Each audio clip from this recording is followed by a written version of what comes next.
নির্মল বিশ্বাস সম্পাদিত রেওয়া পত্রিকার আনুষ্ঠানিক প্রকাশ হলো দমদমের অজিতেশ মঞ্চে। পত্রিকা প্রকাশ, সাহিত্য সম্মাননা প্রদান এবং সাংস্কৃতিক অনুষ্ঠানের মধ্য দিয়ে মহা সমারোহে পালিত হওয়া রেওয়া পত্রিকার 10ম বর্ষপূর্তি উৎসব।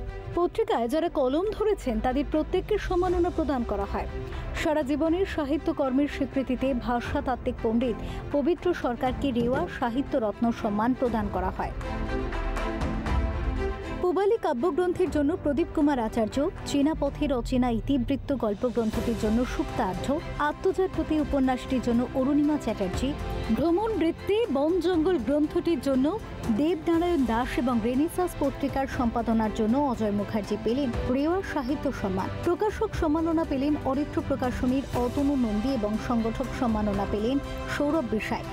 লেভ ফাউন্ডেশনকে দেওয়া হলো সমাজসেবা সম্মাননা। রেওয়া কলমকার সম্মাননা পেলেন বিশ্বনাথ চৌধুরী ও ভোলাদা। প্রচ্ছদ মডেল তিস্তা গোস্বামী, সৌম্যদীপ্তা দে, ঋদ্ধিমা সাহা, আরুষ সরকার, মণিকুন্তল দে, অমিত ঘোষ ও অলঙ্করণ শিল্পী সুচন্দ্রা দে রায়কে সম্মাননা প্রদান করা হয়। অনুষ্ঠানে বিশিষ্ট অতিথিদের মধ্যে উপস্থিত ছিলেন সাহিত্যিক চুমকি চট্টোপাধ্যায়, জয়তী রায় ও তুষার কান্তি রায়। মঞ্চ আলোকিত করলেন রেওয়ার মুখ্য উপদেষ্টা শ্রী সদ্যজাত।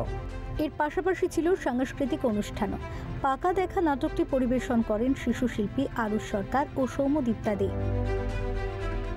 মোনালিসা চক্রবর্তী ও মৌসুমী ঘোষ দাস পরিবেশন করেন শ্রুতি নাটক রান্নার মাসির ইন্টারভিউ।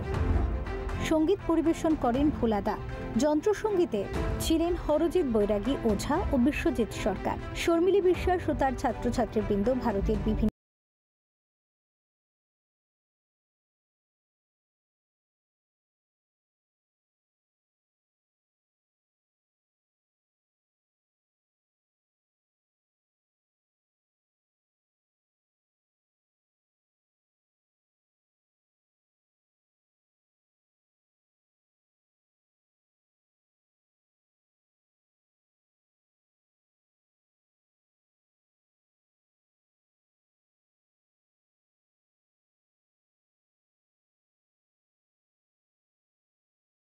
সম্মাননা প্রদান করা হয় রাজা মুন্সী, চঞ্চল প্রামাণিক, মনোরমা ঘোষ, দীপিকা তরফদার, কল্যাণী ব্যানার্জি, রাজেন বিশ্বাস সহ আরও অনেককে।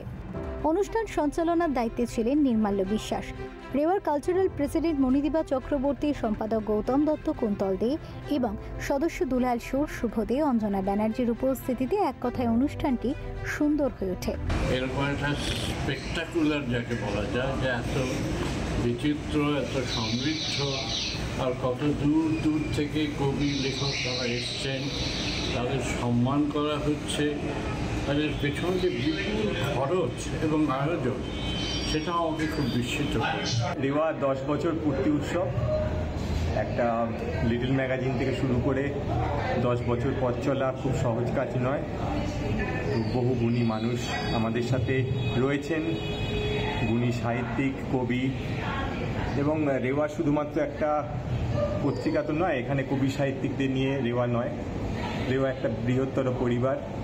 সেখানে কবি সাহিত্যিকদের পাশাপাশি বাচিক শিল্পী, মঞ্চাভিনেতা, সঙ্গীত শিল্পী, নৃত্যশিল্পী সবাই আছেন। সকলকে নিয়ে আমাদের আজকের এই অনুষ্ঠান। রেওয়ার সাথে বেশ কিছুদিন ধরে আমি জড়িয়ে আছি। রেওয়ার সাথে আমার আত্মিক সম্পর্ক। এর আগেও রেওয়া ফিল্ম ফেস্টিভ্যাল অ্যাওয়ার্ড সেরিমনিতে আমি ছিলাম, আর ভীষণ ভালো এদের প্রয়াস। রেওয়া পরিবারের সঙ্গে আমি বিগত কয়েক বছর ধরে আছি। নির্মল বিশ্বাস আমার নিজের ছোট ভাইয়ের মতো, এবং আমি একটুকু বলতে পারি যে এত ওয়েল অর্গানাইজড, এত সুন্দর অনুষ্ঠান, শুধু অনুষ্ঠান নয়, পত্রিকা, ফিল্ম যাই বলুন না কেন, আমি রেওয়ার মতো কলকাতা শহরে খুব বেশি দেখি। Bureau report, channel 10।